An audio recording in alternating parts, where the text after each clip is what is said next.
Aqui a gente vai tirar todas as dúvidas agora. Um abraço, até amanhã. Até amanhã, se Deus quiser. Você segue conosco, eu ainda trago notícias lá de Brasília com Napoleão de Castro, também aqui de João Pessoa. Nossa equipe acompanhou a reunião do prefeito Cícero Lucena com os representantes da loja da Havan, que vai ser aberta aqui na capital. E você fica ligado, Rede Verdade, tá no ar.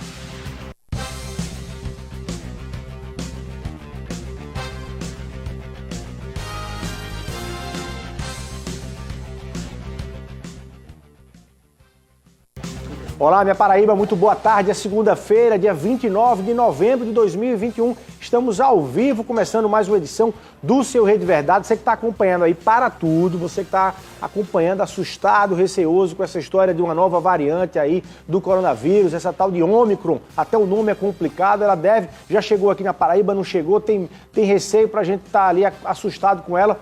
O Dr. Walter Ramalho, presidente da Unimed João Pessoa, que está completando aí a Unimed 50 anos aqui na Paraíba, em João Pessoa, está trazendo aqui as novidades sobre esse tema, vai tirar todas as nossas dúvidas sobre isso, ok?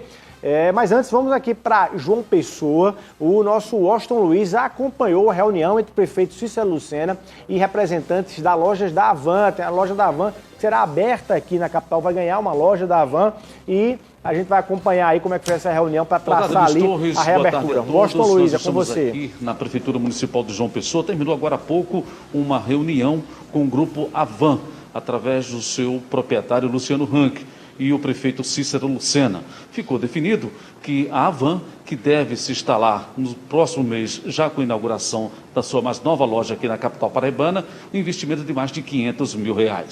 A Prefeitura de João Pessoa, com a parceria público-privada, já investiu mais de R$1 milhão só nesse trecho da Hilton Sotomayor. Ao vivo, vamos conversar com o prefeito Cícero Lucena. Muito boa tarde, prefeito. Estamos ao vivo. O investimento numa parceria público-privada na geração de emprego e rendas. Tem sido, assim, a dinâmica de sua gestão? Sem dúvida, esse momento que nós estamos vivendo com a instalação desse equipamento tão importante para ampliar as opções para os consumidores da nossa cidade e ampliar a concorrência, quem sai ganhando é o consumidor, além da geração de emprego com qualidade, com valorização dos trabalhadores. Nós precisamos nos preocupar com a questão da mobilidade. E a CEMOB, com a sua diligência, buscou a parceria com a iniciativa privada, do qual vão investir mais de R$530 mil, e a Prefeitura fará outra parte, com alargamento da avenida para a terceira faixa, com a padronização das calçadas, sinalização que será feito, recapeamento, asfalto, será feito outra parte pela Prefeitura. Então, isso é que nós consideramos importante, é o poder público se irmanando com a iniciativa privada na busca de um desenvolvimento, mas um desenvolvimento com qualidade. O empresário Luciano Rank, inclusive, conversou com o senhor nessa geração de emprego e renda, investindo na capital paraibana, apostando no comércio aqui da capital. Fico muito feliz porque o empresário Luciano tem um senso de crítica muito grande, uma capacidade empresarial enorme, de desenvolvimento. Não é à toa que a empresa dele emprega mais de 20 mil pessoas e que se disse muito satisfeito com a forma com que a Prefeitura acolheu, a agilidade na solução dos problemas e contribuindo, que é o papel do poder público, de ser parceiro com a iniciativa privada em busca de um desenvolvimento com qualidade. Já ficou estabelecido o início e o término da obra? Já, eles pretendem inaugurar, acredito, para o público no dia 14 ou 15 de dezembro, já desse ano, no sentido de que sua loja possa funcionar. Okay. Então está aí o prefeito Cícero Lucena falando desta parceria com a iniciativa privada, a loja da Havan, que se instala aqui na capital paraibana, já agora no mês de dezembro. Aqui do nosso lado, Luiz, está o diretor da CEMOB, o George Moraes, que vai falar desse empreendimento.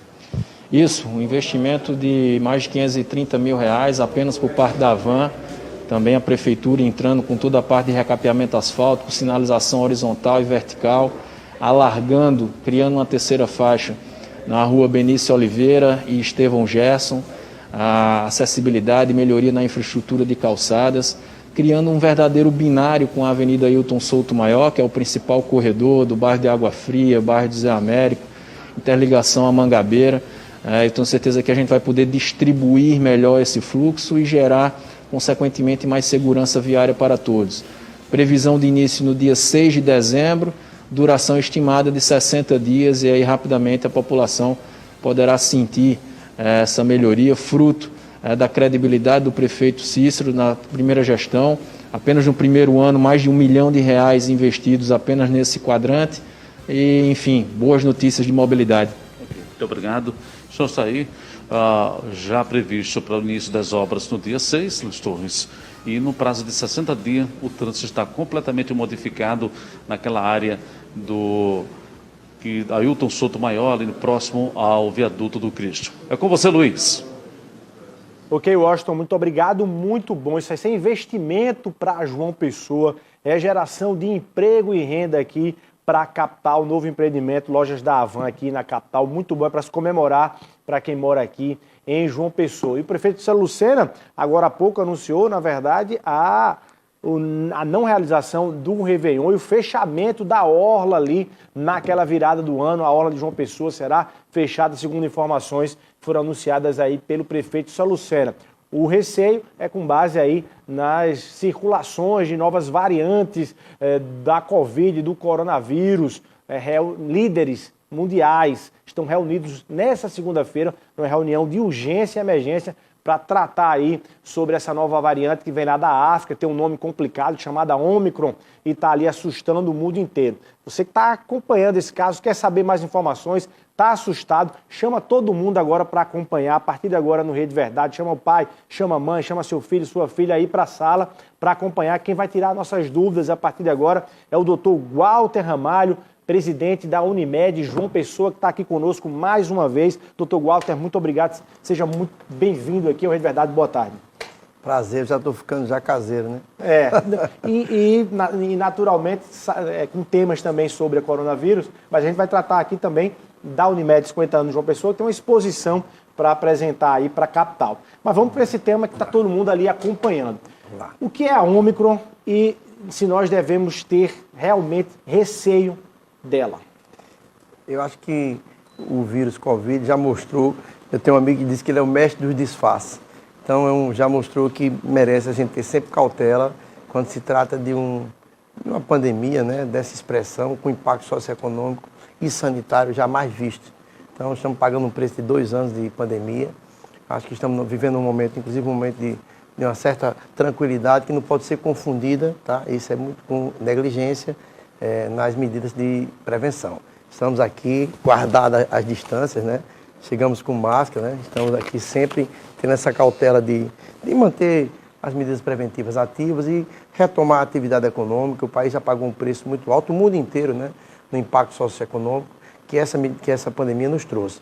Então, a Ômicron, como tantas outras que já tem surgido aí, o que a gente tem feito um alerta, até fiz ontem um vídeo na rede social, mandei até para você, dizendo que o mundo precisa fazer agora um exercício de solidariedade, tá? Então, não adianta você manter bolsões sem a devida imunização, sendo uma fonte de criações, digamos assim, de variantes cada vez mais refinadas, mais resistentes. E a África é um deles. Com maior virulência. Por exemplo, a África não vacinou nem 7%. Tá? Então, se você tem países africanos com dificuldade, alguns países pobres da América Latina e da Ásia, ou o mundo entende que precisa ser solidário, e solidário é ser solidário no pouco. Que o solidário no muito, no excesso, é uma obrigação. Então, hoje a vacina já tem vários países aí com vacina em excesso que poderia realmente fazer um movimento mundial de solidariedade junto a esses países. Porque ali serão bolsões de variantes que serão criadas assim, ininterruptamente. Você só tem uma forma de controlar a doença viral, é uma vacinação em massa. Então aí você vê o que aconteceu com a poliomielite no Brasil. Então uma boa vacinação, uma boa imunização, você elimina o vírus que não tem mais ninguém para transmiti-lo. Doutor Walter, o que é que se sabe até agora sobre essa nova variante aí? Apenas que ela tem mais do que, além das, digamos assim, além das mutações que as outras variantes já têm, ela tem um número expressivo de mutações que são inéditas, que são dela própria. Então, o vírus ele vai se diferenciando, ele vai se tornando mais qualificado como agressor. Então, é por isso que a importância da gente trabalhar a imunização nessas áreas que são esses bolsões. A gente sabe também que por georreferenciamento, por uma questão territorial, a Europa está muito próxima ali da África. Você vê a Espanha ali, de Marrocos, aquela proximidade até de um barco você consegue chegar. Então, essa proximidade faz o continente europeu estar mais exposto que o Brasil, mas não nos dá o direito também de não ter as medidas de fechar, como foi feito o fechamento de fronteira para países africanos, até que a gente tenha uma maior avaliação mais acurada sobre essa variante. E o que tem sido dito até aqui é que não há nenhuma comprovação que ela seria mais letal ou mais agressiva do que as variantes anteriores, como foi a P1. Então, o que a gente precisa, de fato, é manter cautela em relação às medidas preventivas. Não há motivo de terrorismo, tá? É fato que a Europa já vinha tendo dificuldade de controlar a Covid e em países com baixa vacinação.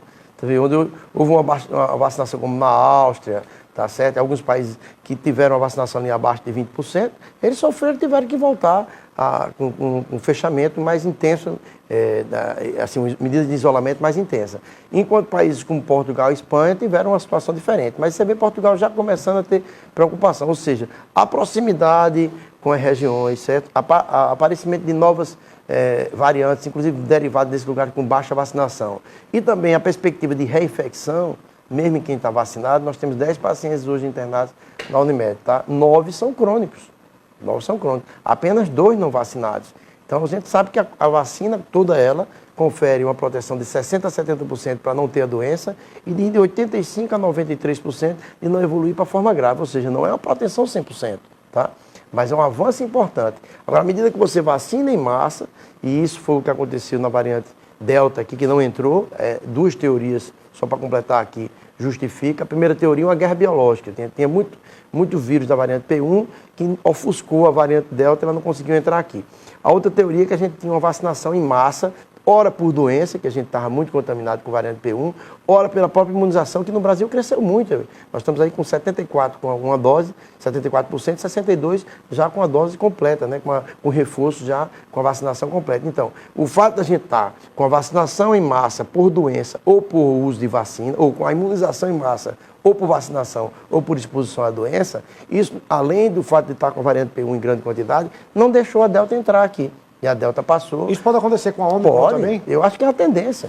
Você sabe dizer hoje que se as vacinas que nós estamos tomando, elas são resistentes contra essa nova variante? Não está comprovado, tá? Porque as vacinas foram baseadas nos vírus iniciais, nas variantes iniciais, e as mutações que ocorreram na Ômicron, elas estão relacionadas à proteína spike, que faz a ligação do vírus com a célula. Então, isso está sendo estudado em regime acelerado no centro de pesquisa europeus. Agora, mas a tendência é que haja uma proteção cruzada, da mesma forma como houve com as outras variantes. Doutor Guato, para quem está nos acompanhando aí, não confundir as histórias, como é que está o cenário hoje para a gente ter sempre a Unimed sempre foi um grande espelho, às vezes até antecipando os cenários aqui na Paraíba, para ficar aqui no estado. Como é que está hoje lá, o cenário lá na Unimed? Alguém está dizendo, olha, está voltando a crescer lá na Unimed. Qual é esse cenário real? E para a gente não confundir, não tem nada a ver com o Ômicron. Tem gente que está dizendo, já tem gente com a nova variante lá na Unimed. Bem, explica isso para a gente direitinho. Tem muita fake, por isso que eu coloquei esse vídeo aí, que é mais para desfazer as fakes. As autoridades sanitárias nacionais não identificaram nenhum caso ainda de contaminação por essa nova variante. Então, no Brasil? No Brasil. No Brasil não tem nenhuma. Por enquanto, João Pessoa e Paraíba está dentro do Brasil, né? Então a gente segue a mesma lógica. Walter, pode ocorrer sem ainda, de forma subnotificada? Pode, porque o vírus não tem barreira territorial e a gente não consegue ter um grau de notificação tão, digamos assim, refinado. Agora, vamos lá do ponto de vista de expressão clínica. A gente tem mantido aí, ao longo dos últimos 3, 4 meses, uma taxa de conversão de internação que foi de 18% em 0,3%. 0,3%. A gente está tendo aí 35, 40 pacientes por dia com síndrome gripais, mas a gente, inclusive no Hospital Pediátrico, fizemos um mapeamento, o painel viral, e a gente viu que várias delas não tinham nada a ver com Covid, tá? Como era de se esperar, influenza, H1N1, entre outros. Mas no adulto a gente atende aí ainda uma média de 39, 40 pacientes por dia com quadro de síndrome gripal, tá? Mas uma internação de 0,3%. Ontem internamos ninguém, hoje internamos 1. Mas se você pegar os últimos 10 dias, internamos 2 dias só. Então, isso está nos deixando ainda assim com a convicção de que a vacinação, que foi realmente um sucesso no Brasil e vai avançar mais, tá? E eu atribuo o sucesso aos 3 níveis, em especial ao governo federal, por distribuir. Mas a logística que foi montada a nível federal e também a nível estadual e municipal permitiu que o Brasil, que tem tradição em imunização, avançasse como avançou, com 74% tendo uma dose e 62% da população, leia-se, 62 é 160 milhões, né? Então, ter a vacinação completa. Então, é atribuindo a vacinação, a excelência da vacinação e ao Programa Nacional de Vacinação. A ele a gente atribui o resultado de não estar internando tantas pessoas. Então, garantiu essa redução. Hoje a gente tem 10 pessoas, tem mantido aí entre 5, 6, vamos lá que subiu para 8, 10, mas assim, ainda não é expressão, por quê? Porque são 9 pacientes crônicos, apenas um agudo. E para a gente entender, qual o perfil desses pacientes aí? Eles são vacinados com primeira dose, segunda dose, não foram vacinados? Vamos lá, dos 10 que estão lá, apenas 2 não foram vacinados, 8 foram vacinados, tá? E estão internados. Então, está naquela estatística de que mesmo vacinado não tem 100% de cobertura. Então, vacinação é fundamental, é o único caminho preventivo para erradicar a doença. O que a gente precisa é o mundo todo ser vacinado e não deixar bolsões em países da África, nem da Ásia, nem da América Latina. Sobretudo a África. Hoje o mundo precisa voltar seus olhos para a África e realmente ter um programa, uma ação global, com a ONU à frente, para vacinar a África. Porque a gente vai ficar, como diz assim, girando em torno do eixo, um movimento cíclico, porque novas variantes são criadas, e se não impactar, pelo menos já gera estresse, né? Porque começa aí fake news, terrorismo na rua, não há motivo para terrorismo, nem há motivo também, em nenhuma hipótese, nem justificativa, para a gente negligenciar medidas preventivas. Eu acho que a gente chegou até aqui, estamos avançando, tomando toda a atividade socioeconômica que o país sofreu demais e a gente está aí retomando todas as nossas atividades. Agora, a prudência, ninguém quer rever o que aconteceu no pós-verão do ano passado, que foi a variante P1. A gente passou o pior momento da pandemia. Então, Réveillon, tal, essa questão de verão, você defende que é eu melhor acho que não que tem que ser tudo feito de forma ponderada. Toda ação que você for executar, manter as medidas restritivas e a gente ter ponderação. Não é momento de chutar a barraca, o pau da barraca, de jeito algum. É momento de muita cautela. Agora também não é momento de terrorismo, porque talvez a variante Omicron tenha a mesma situação da Delta, não chega a entrar no Brasil. Agora, para isso, as medidas de fechar a fronteira, de manter as medidas restritivas, no ponto de vista de controle preventivo de uso de máscara, de distanciamento, higienização das mãos, eu acho que todo mundo ficou aí muito claro que isso vai ser absolvido para a cultura. Tá? Já era a cultura oriental, agora a cultura ocidental, de que se está gripado, use máscara para proteger o outro, usar sempre a higienização das mãos, porque é o veículo de contaminação maior que tem. Acho que essa não é nenhuma novidade e foi incorporada à cultura local. Vai demandar um tempo, eu acho que o importante aqui agora, nem terrorismo, nem negligência. Vamos ser prudentes, vamos manter a observação, não tem estatística ainda para ter nenhum tipo de terrorismo, mas a prudência é sempre boa, sobretudo quando lida com um vírus que é mutante, que tem inúmeras variantes, que é extremamente agressivo e que provocou o dano mundial jamais visto. E também você também não alterou lá a movimentação no Hospital da Unimed? Nada, ao contrário. A gente tem toda a estrutura montada, caso a gente queira apertar o botão, né, para retomar um cenário, digamos assim, de guerra como foi. Se Deus quiser, não será preciso. Mas acredito que isso não vai ser necessário. Ao contrário, nós desmontamos aquelas escalas e estruturas voltadas exclusivamente para o Covid e temos na Torre 3 do 6º andar apenas um volume de 10, 15 leitos que nós separamos para atender aqui, a unidade de cuidados respiratórios agudos, HN1, Covid, enfim, qualquer doença de infecção respiratória importante, influenza, que tenha uma repercussão respiratória importante, a gente tem uma unidade especializada para isso. Mas é uma cautela, tá, nossa, de estar com tudo, digamos assim, de stand-by, só estruturado, mas pessoalmente nós não acreditamos que vai acontecer isso. Agora, não com medidas, digamos assim, de negligência, de abertura geral, de oba-oba que já acabou o Covid, que a gente vai conseguir avançar nesse processo. Ao contrário, é com cautela, com precisão, com análise de número e com muita prevenção. Prevenção, sobretudo, com a vacina. Que bom. Graças a Deus o senhor está dizendo isso aí, que não precisa de terrorismo. Então já dá para a gente falar sobre os 50 anos da Unimed. Melhor. Mas antes, deixa eu só perguntar. Quem tomou segunda dose e está dizendo, estou resolvido na minha vida. O que é que você diz para essa pessoa? Vamos lá. Tem um dado interessante que é a vacinação heteróloga. Por exemplo, vou citar a minha pessoa. Eu usei Coronavac na primeira dose, reforço com Coronavac. E fiz o segundo reforço com a Pfizer. Então, tem trabalhos mostrando que quando você faz o reforço com uma vacina que é de uma metodologia diferente, você aumenta até em 20 vezes o nível de anticorpos contra a doença. Então, tem vários trabalhos aqui que mostram também que até um reforço 11 meses depois aumenta a titulação de anticorpos. Então, a regra, ninguém está 100% protegido, tá? Porque tomou 2 doses. Não está, tá? E a vacinação será anual. Anualmente a gente vai estar sempre, como faz para HN1, para a influenza, que é o vírus da gripe, nós vamos estar fazendo também para a Covid, tá? O que a gente precisa, sem dúvida alguma, para esse momento, no meu entendimento, é um envolvimento maior do mundo, tá? De uma forma solidária, para vacinar a África. Eu acho que esse ponto é o ponto-chave para a gente frear esses ciclos de variantes novas que ficam tocando terrorismo, né? Para quem já está com foco na retomada da atividade socioeconômica. Tá aí, 50 anos da Unimed, tem uma exposição aí para ser apresentada aqui em João Pessoa para falar do passado, presente e futuro da Unimed. A Unimed tem história para contar no passado e tem futuro para projetar, doutor Walter. Você vai responder daqui a pouquinho. Vamos rapidinho para o intervalo comercial. Vamos junto. E a gente volta aqui conversando com o doutor Walter Ramalho, ele que é presidente da Unimed João Pessoa.